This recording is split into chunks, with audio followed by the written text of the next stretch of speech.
The defense did its thing. First time Austin Armstrong was out there as the defensive coordinator, calling plays in front of fans in the Swamp, although there were some other guys calling plays as well. Jay Bateman got his opportunity to dial some things up with the other team.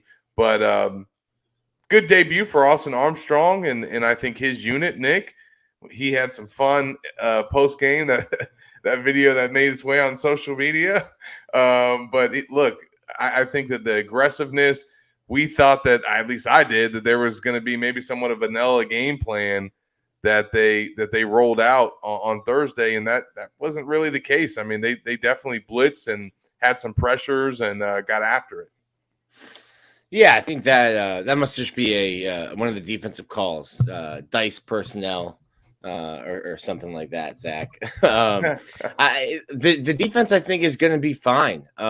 It all starts up front in football, but especially in the SEC, and I think Florida's defensive front is going to be really good. I still think you need to add pieces to that defense.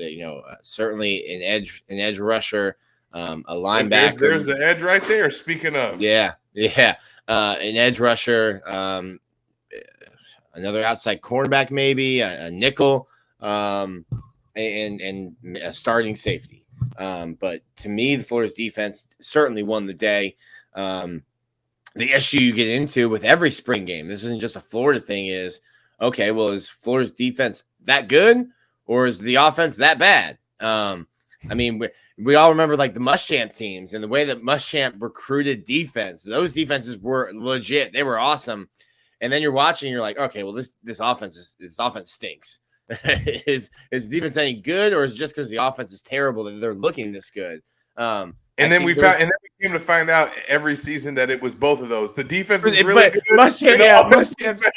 Muschamp's was somehow both. It was like, no, the defense wasn't just picking on a bad offense. They are really good.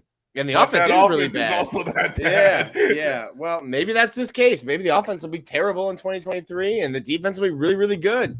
I hope not. I hope not. But I think with some offensive linemen back, they got to be better.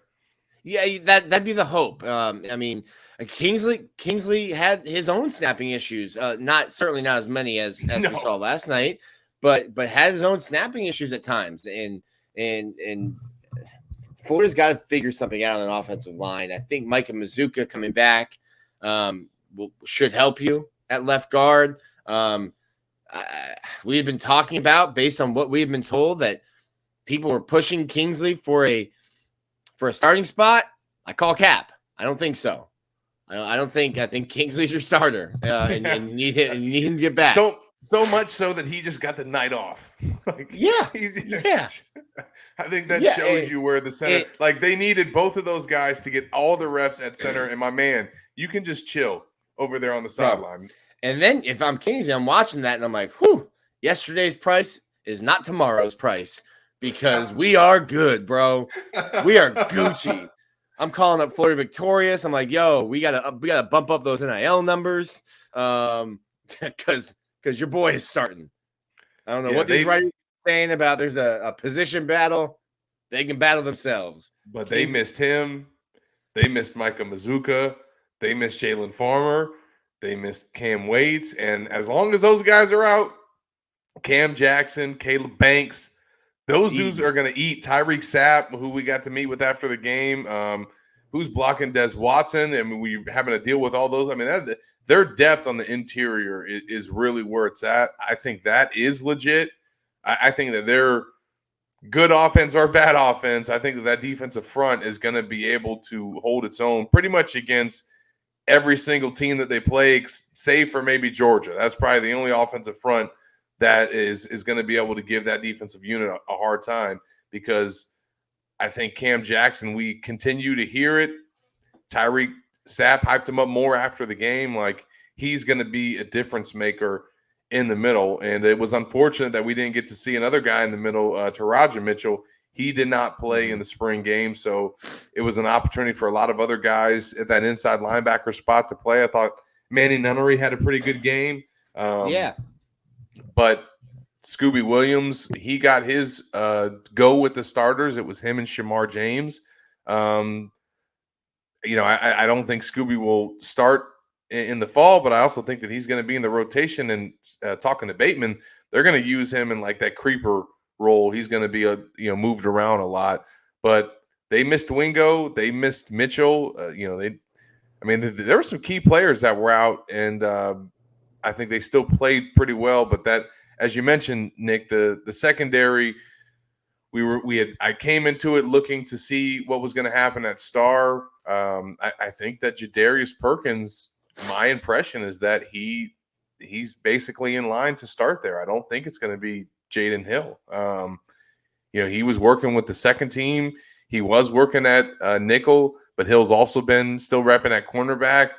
I think Jalen Kimber right now is probably in line to get that job. I mean, Devin Moore did not play. He's been out for, I think, pretty much most of spring, coming off of that shoulder. I mean, did he play some? He just didn't participate. Like, I think he did some position drills and got out there and he's done individual drills, but he hasn't done anything. But he's just 7-on-7. I mean, it's just this is basically Jalen Kimber's job at this point, unless they move Hill back there, but I think they need Hill there for the depth at star. So that seems to have sorted itself out, but safety still has not. And they got to go out there and get somebody to come in and compete with Kamari and Miguel. Yeah, I mean, the Khalil Jackson's touchdown comes in front of Miguel Mitchell last night. Kamari Wilson played a good, backstop, I'll call it. A bunch of tackles on some long runs. I think you don't need a safety. You don't need safety depth. You need a guy who maybe only has a year left that can come in and play right now. Because you've got Jordan Castell and Bryce Thornton. Like, you've got young players behind them. But everyone in the safety room is very young. Yeah, and you just and I think when Billy says they need safety help, it's not necessarily a knock on Miguel Mitchell or Kamari Wilson, because those two are in line to start, but it's just that they do not. If one of those guys go down, you are relying on a true freshman or someone like Jamarcus Weston, who hasn't played the position, or someone in like Dakota Mitchell who hasn't played at all. So there's just not a lot of experience there that you can rely on and feel good about. And that's why it's so important for them. If another guy comes in from the portal with experience at safety and he pushes Kamari and Kamari still starts, then that's great. But you need somebody, maybe even two guys, just so that you're not relying on a straight true freshman or inexperience if there's an injury at that spot, and you hate to even consider that possibility, but that's the reality, and that's why it's I think such a dire need. I think you hit the nail on the head.